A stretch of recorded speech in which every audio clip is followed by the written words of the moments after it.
The first sermon from the series, The Divine Path to Eternal Life.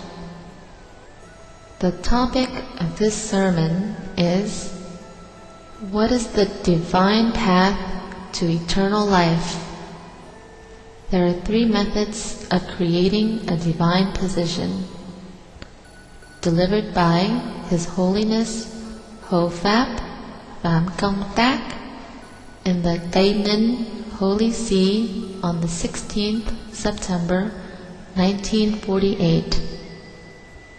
Lunar calendar, 13th day of the 8th month, year of the mouse. Translated from Vietnamese by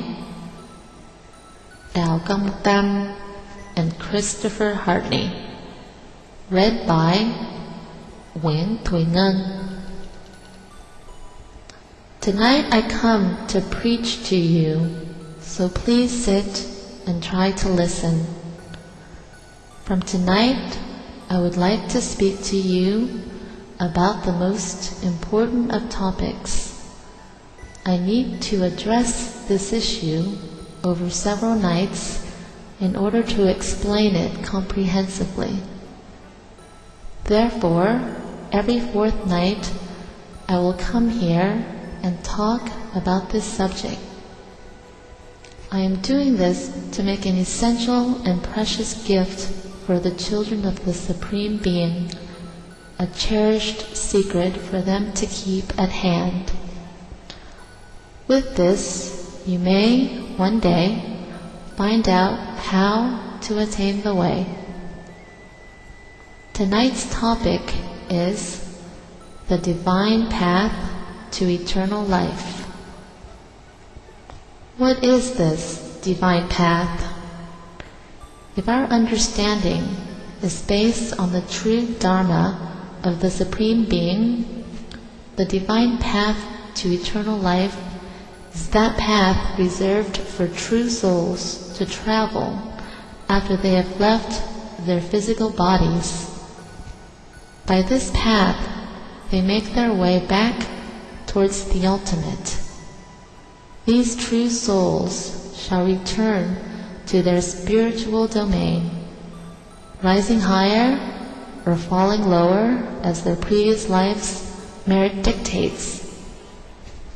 If we wish to understand this path according to the way of the Buddha, then the divine path to eternal life is known as the path of reincarnation. This is a very difficult topic to speak about. If all the children of the Supreme Being were to understand this path completely, a massive book would need to be written. Such a tome would comprise several thousand pages. Therefore, children of the ultimate being, you must try to listen. You must come here, pray, and make offerings at the great divine temple. Then afterwards, come and listen to these words. In the future, you will not regret that you came, nor should you complain in the future that I did not let you know in advance of the revelations of Gaudai religion. Only in Gaudaism can the profoundest and loftiest of all the philosophies be unveiled. It is by the special grace of the Supreme Being for our religion today that there are a few young men available who have tried to learn shorthand so that they can write down these words as they are being preached. Remember, these words are not the words of a Phạm Công Tác. They are the words of the Hộ Pháp, who is protector of the Dharma. The Hộ Pháp is speaking on behalf of the Supreme Being, so this is a message that the children of God must hear. That is why these words are so very precious. I am extremely fortunate to have been selected by the Supreme Being as His ambassador. On behalf of Him, I am working to form the true religion. This Gaudai religion, the religion that will replace all the religions that have ever been, because the religions of today are no longer adequate in terms of human thought and consciousness. In other words, their paths of progress have been closed off. Do you remember some time ago when the Supreme Being selected me as Hofat? He taught me how to be a medium and how to develop automatic writing. With the automatic writing, I was taught by the Supreme Being about how to meditate. This higher meditation was slowly revealed to me as mystic meditation.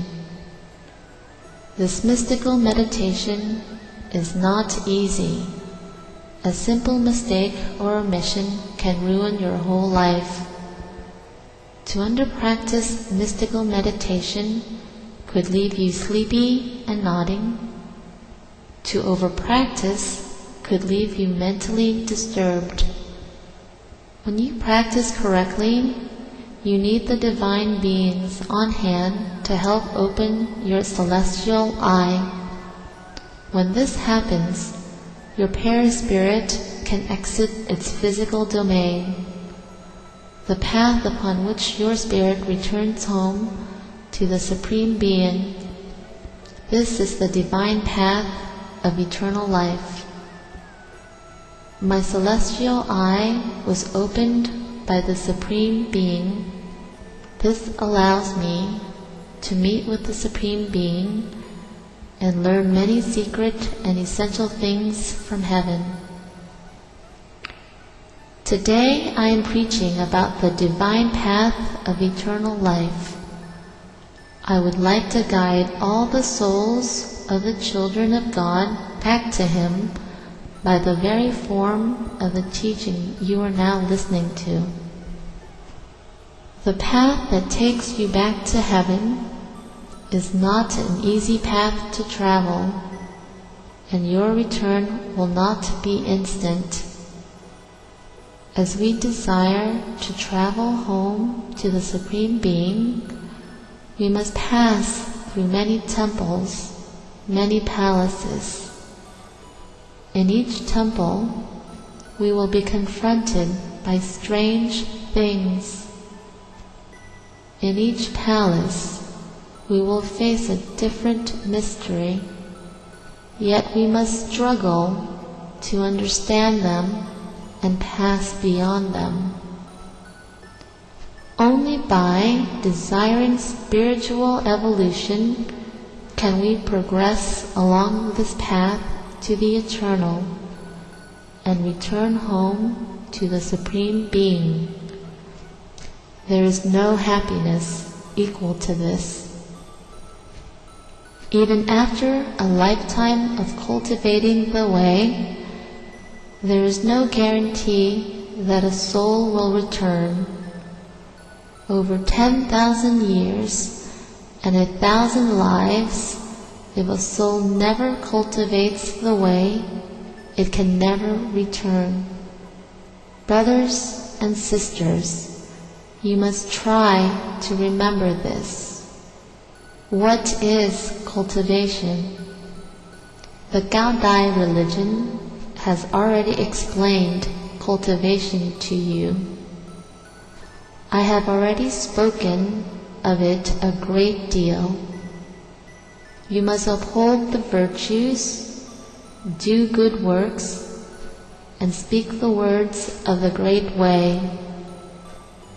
Now I return to the topic of how we can, by desiring spiritual evolution, progress along the divine path to eternal life.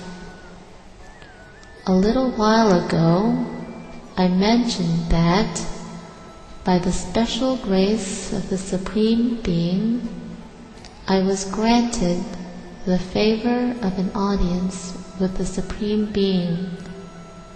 Being this audience, I was able to meet the divine beings in the realm of eternal life. From tonight, I am not really teaching you. I am only recounting what I have seen, heard, and learnt when meeting the divine beings in the spiritual realm. Telling you this is also a way of allowing the children of the Supreme Being to visualize the spiritual realm in advance. This will save your soul from confusion in the event of your return.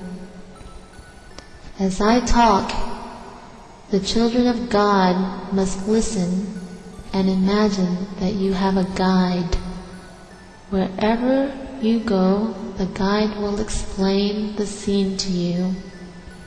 For example, when a foreigner comes to Vietnam, the visitor is provided with a guide to help explain the scenery. Each soul on this planet, when leaving the physical body, must gather here at this great divine temple. You must go from inside this building in order to reach other realms. Why must you enter this great divine temple and not other temples? This great temple is a great examination center. Just as every year the government holds the baccalaureate, the location of your soul's elevation has already been decided. You must come here if you want to be qualified or valued. It is this great divine temple that the Supreme Being has made for His children to uphold the virtues, do good works, and speak the words of the great way, and prove worthy of their return. To enter the great divine temple means entering the temple of the divine alliance and moving from there to the religious palace.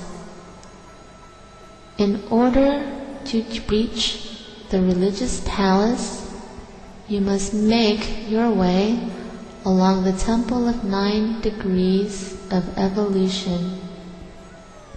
At each of the 9 levels of the temple of 9 degrees of evolution, your soul will be confronted and tested by the divine beings. Also, on each step, one of the 9 female Buddhas will appear to offer mercy and guide the soul who begs for salvation.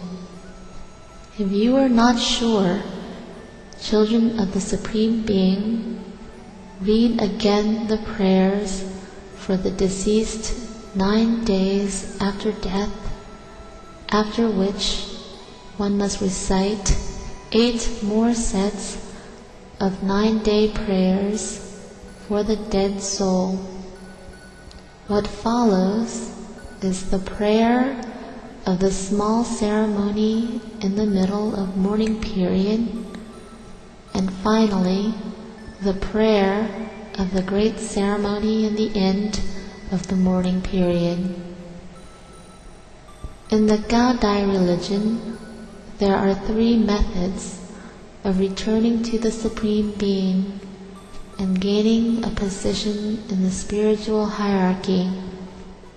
The first method is for the soul to manifest inside a physical body that must allow the ranking of the Divine Masters of the 9 heavens, or following the sacerdotal council or the executive body.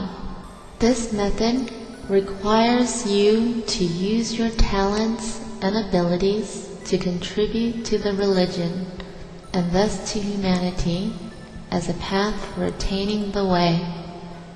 This path leads from a normal believer to student priest, and from priest to bishop, and so on. On this path, you must serve from novitiate to intermediate, and then to superior. These categories include practicing vegetarianism from 6 days a month to 10 days a month, and then full-time respectively. One must cultivate the way, firstly, within oneself, then within the family and the country, and finally for all of humanity. When you follow the ranking of the Divine Masters of the 9 heavens, your soul must have confidence in its own spiritual direction so that you can lead others towards their salvation. This is what makes the Gao Dai religion different from others. You must save yourself, your family, people outside your family, and only then can you save all of humanity. One must study in order to understand the way. When you understand, you must teach your family, but not just your family. You must teach the whole of humanity. One studies in order to understand the way, and this is to uphold the religion's virtues. One then teaches the way to family, both immediate and extended, which contributes to the good work of the religion. Ultimately, one spreads the teachings of the third amnesty to save the whole of humanity. These 3 duties must be fulfilled in order for one to return to the Supreme Being along the path of the Divine Masters of the 9 heavens. The second method, to gain a ranking in the spiritual hierarchy by following the 12 spiritual levels, means that you must follow the charity body. Here, besides practicing a vegetarian diet, following the religious laws, and also the true teachings of God the Father, one must use virtue to rise to a position. In order to uphold the religion's virtues, one must start and serve from bright virtue level, which is the first level of the 12 spiritual levels within the charity body. What is upholding the religion's virtues? It is using love in order to save humanity. As God said, love is the key that opens the door of the Jade Palace. Souls incarnate through life on this planet over the turbulent waves of the suffering that Buddha spoke of in the 4 Noble Truths. In order to escape from suffering, one must first endure suffering. By enduring suffering, one can triumph over suffering. One who follows the 12 spiritual levels shows others how to endure suffering in order to triumph over suffering. To show people how to endure suffering, firstly, we must endure suffering ourselves. When you want to endure suffering, there is nothing better than by using the virtue of love. Therefore, the first level of the 12 spiritual levels is bright virtue level. Love enables one to endure suffering.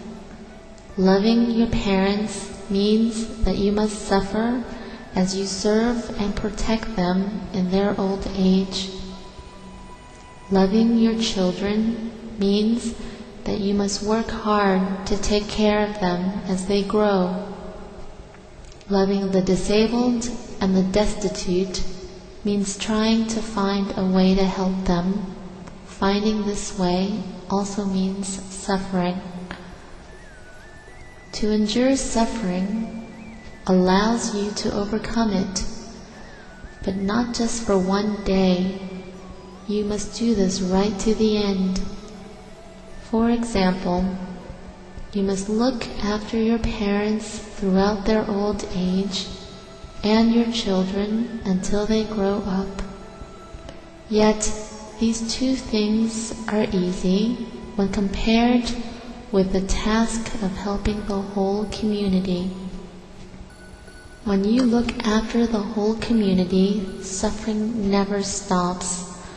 When you are finished taking care of one person, there are always others that you must deal with. This continues until the end of your life.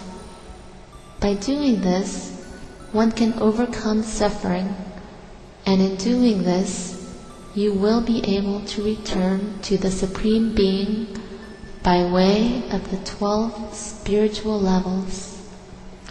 The third method is entering a meditation center for the practice of mystical meditation.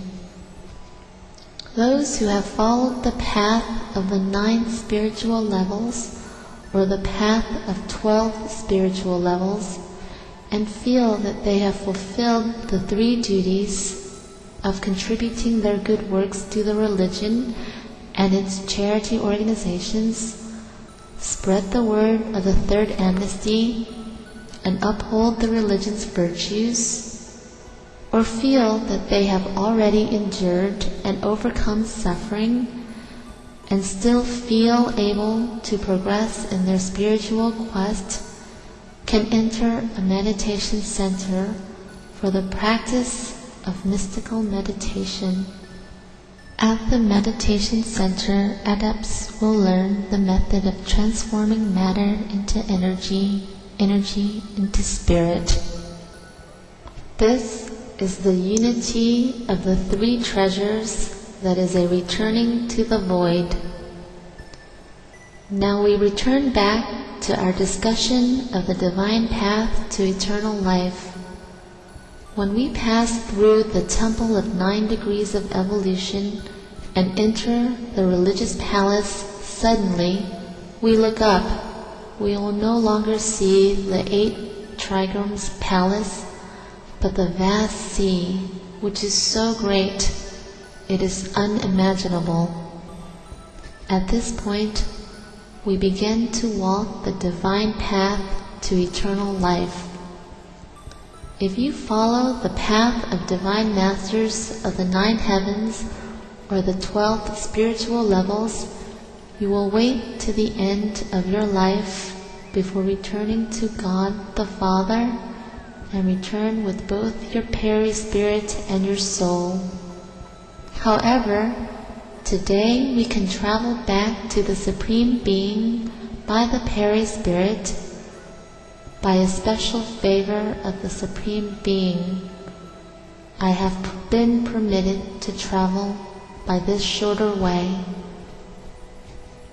We look up to see a vast sea, but in fact, this is the sky of the universe, and there in the distance, sometimes visible, sometimes not, you can see a magnificent and beautiful palace. The moment you see it, you want to rush toward it, but you realize that you don't know how to move. It is then that you realize that your astral body is attracted to this palace by an incredible force. You do not propel yourself, yet you come, you move fast as though flying in an airplane. When you arrive, you see innumerable beings, human beings, coming and going. There are too many to count. The crowd is silent, very ordered and secure. This palace is called the Holy Palace. That is, the palace where souls leave the spiritual realm to journey back for reincarnation. It is also the place where souls are welcomed back after they have left their physical body. It looks like an airport or a railway station. People are coming and going at an uncountable rate. Leaving is sad, coming home is joyful, but the face of each soul, whether they are coming or going, carries the strain of a common worry. Those going down are worried, wondering if they can carry out the duties of the assignment given to them by the Supreme Being. Those coming home are also worried because they do not know if they have retained or lost their position in the hierarchy of the spiritual realm. They worry too much, so much worry. Everybody is worried.